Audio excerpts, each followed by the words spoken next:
একবারের কথা, একটা গ্রাম আগ্রাতে বরযাত্রী যাচ্ছিল। বর, যার নাম কালুয়া, খুবই খুশি ছিল। কালুয়া নিজের বন্ধু শামুকে বলে, আরে হারিয়া, দেখ তোর বন্ধুর আজকে বিয়ে হয়ে যাচ্ছে। তোরা বলতিস না আমি কালো, আমার কোনো মেয়ে পড়বে না। দেখ না, তোদের আগেই আমার বিয়ে হচ্ছে, সেটাও সুন্দরীর সাথে। হ্যাঁ রে ভাই, ঠিকই তো বলছিস। রূপালী নামটাও সুন্দর আর মেয়েটাও সুন্দর, কিন্তু বুঝতে পারছি না তোকে এরকম কালো ছেলেকে সে বিয়ে কেন করছে। আরে বাদরের গলায় মুক্তের মালা হয় রে, এরকমই হয়, সবারই ভাগ্য। হ্যাঁ রে, কিন্তু রূপালীর মতন মেয়েকে আমার মতন ছেলের বিয়ে করা উচিত। ওকে দারুণ আনন্দ দিতাম। হারিয়ার কথা শুনে কালুয়ার খুব রাগ ওঠে। আরে তোরা বন্ধু নাকি শত্রু? আমারই সামনে আমার স্ত্রীর নামে আজে বাজে কথা বলছিস? আরে তুই তো শুধু শুধু রাগ করছিস, এরম কেন বলছিস? আর কেউ যদি সুন্দর হয়ে তাকে সুন্দরই বলবো না, আর কি বলবো? তুই বেরো এখান থেকে, ওর হয়ে খুব কথা বলছিস না তুই। হ্যাঁ, হারিয়ার শামু কালুয়ার বিয়ের থেকে রেগে বাইরে বেরিয়ে আসে। রামু রেগে হারিয়াকে বলে, আরে ভাই, এটা কিন্তু ঠিক হয়নি। কালুয়া আজে বাজে কথা বলেছে রে, আমাকে এত কিছু বললো, আর তোকে শেষ পর্যন্ত একটা ঢঙ্গি তান্ত্রিক বললো। ঠিক বললি, এ আমাকে এত কিছু বলে ঠিক করেনি রে। ওর থেকে আমি প্রতিশোধটা নেবই, আর এমন প্রতিশোধ নেব যে সারা জনম মনে রাখবে ও। এমন বলে হারিয়া শামুকে সাথে নেয়। বরযাত্রী থেকে দূরে গিয়ে একটা জঙ্গলের মধ্যে আগুন জ্বালিয়ে যজ্ঞ করতে শুরু করে। শামু ভয় পেতে পেতে এসব দেখতে থাকে। ওম হিম ক্রিম, ভূতের শক্তি বাইরে এসো, দেখো আমি তোমায় ডাকছি, বাইরে এসো। আরে এসব কি হচ্ছে? কোথায় ফেসে গেলাম? এর চেয়ে ভালো হতো আমি নাই আসতাম। হারিয়া যজ্ঞের আগুনে আগুনকে তাতিয়ে দেয়। আগুনের হলকা উপরে উঠতে থাকে। তখন ওইদিকে চারিদিকে একটা জোরালো আলো ছেয়ে যায়, আর আলোর মধ্যে থেকে একটা শয়তান বেরিয়ে আসে। কেন ডাকলেন আমাকে? এরম ভাবে আমাকে ডাকলেন কেন? আরে আমার কিন্তু খুব অপমান হয়েছে। তুই যদি আমাকে সাহায্য না করিস তাহলে এখানে জ্বলে পুড়ে মরে যাব। আমরা মিলে প্রতিশোধ নেব। আকা, তুমি যা বলবে, কিন্তু সবচেয়ে প্রথমে আমার একটু রক্ত চাই। অনেক দিন আমি কিছু খাইনি। শয়তানের কথা শুনে হারিয়া নিজের হাত কেটে দেয়। তার মধ্যে থেকে রক্ত বেরোয়। হারিয়া শয়তানকে বলে, আমি জানি যে তোর খুব খিদে পেয়েছে, তাই জন্যই তো তোকে আমার রক্ত দিচ্ছি। বাহ, তুমি আমার তেষ্টা মিটিয়েছ। এবার যা বলবে তাই করব। শামু দূর থেকেই সব দেখছিল। এই সব দেখে শামু বলে, আরে শামু, তুই তো সত্যি ফেসে গেছিস। যাকে তুই একটা নকল তান্ত্রিক ভাবতিস, সে তো সত্যি একটা তান্ত্রিক। ওদিকে হারিয়া শয়তানকে নিজের অপমানের কথা, সব কথা জানিয়ে দেয়। যেটা শুনে শয়তান হাসতে শুরু করে আর বলে, শুধু এইটুকু কথা? ওই কালুয়াকে এমন শিক্ষা দেব যে বাবের জন্মে ভুলবে না।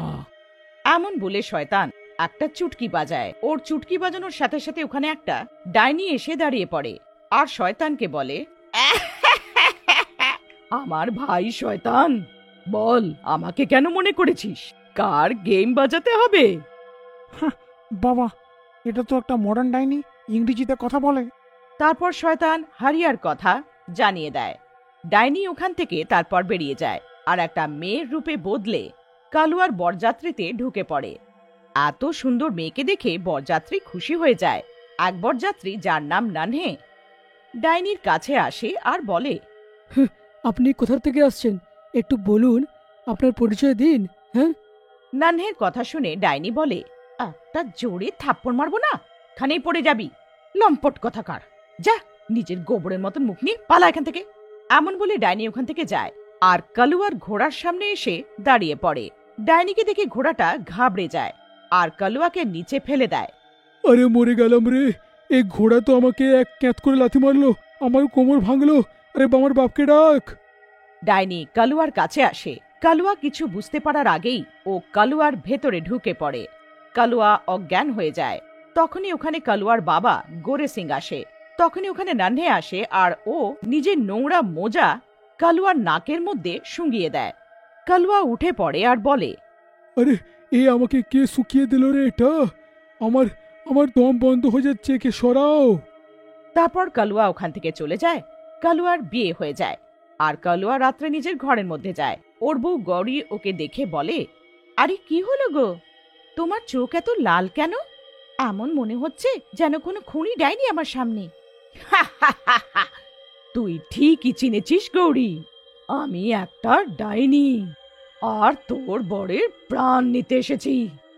আমি তোর বরের ভেতরে আছি, ভেতরে। ডাইনির কথা শুনে গৌরী ভয় পেয়ে যায় আর অজ্ঞান হয়ে যায়। পরের দিন সকালে যখন ওর জ্ঞান ফেরে, কালুয়া ওর শাড়ি পরে আর লিপস্টিক লাগিয়ে বসে থাকতে দেখে। এটা দেখে গৌরী বলে, এইসব কি গো, তুমি আমার শাড়ি পরে মেকআপ লাগিয়ে কোথায় ঘুরছো? এসব খুলে ফেলো, নালে সবাই তোমাকে দেখে হাসবে। গৌরীর কথা শুনে কালুয়া বলে, গৌরী, আমি কি কাউকে ভয় পাই? আরে কেউ যদি আমার কাছেও আসে বেঁচে থাকবে না। এখন আমি এই লোকটার শরীরের মধ্যেই থাকবো। এমন বলে কালুয়া ওই রূপেই গ্রামের মধ্যে বেরিয়ে যায়। সারা গ্রাম কালুয়াকে দেখে হাসতে শুরু করে। আর কালুয়ার কোমর বেঁকে বেঁকে হাঁটা দেখে গ্রামের লম্পট রোমিও বলে, আরে কালুয়াদা, এই মেকআপ করে তো কোয়েল মল্লিক লাগছে। কি গ্রামবাসীকে নিজেকে মুখ দেখিয়ে মেরে ফেলবে? রোমিওর কথা শুনে কালুয়া রোমিওর কাছে যায় আর রোমিওকে গলা ধরে ওপরে উঠিয়ে নেয়। কালুয়ার মধ্যে ডাইনি রোমিওকে মেরে ফেলে। এই সব গ্রামবাসীরা দেখে আর প্রধানের বাড়ি যায় আর প্রধানকে সবকিছু জানায়। এসে গেছিস না প্রধান, তুইও এখানে? সবাই এবার মরবে। আমার মালিককে তোরা সবাই হয়রান করেছিস, কাউকে ছাড়বো না, বুঝলি?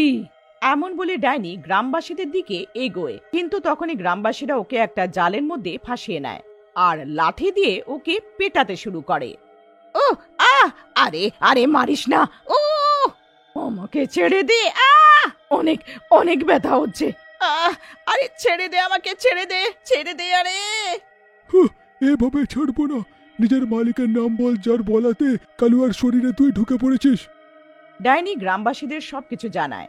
গ্রামের লোকেরা কালুয়াকে ধরে শামু আর হারিয়ার কাছে নিয়ে যায় আর প্রধান রেগে মেগে বলে, তুই এটা ঠিক করিসনি, কালুয়ার সাথে কেন করেছিস? এমন বলে হারিয়া শয়তানকে ডাকে।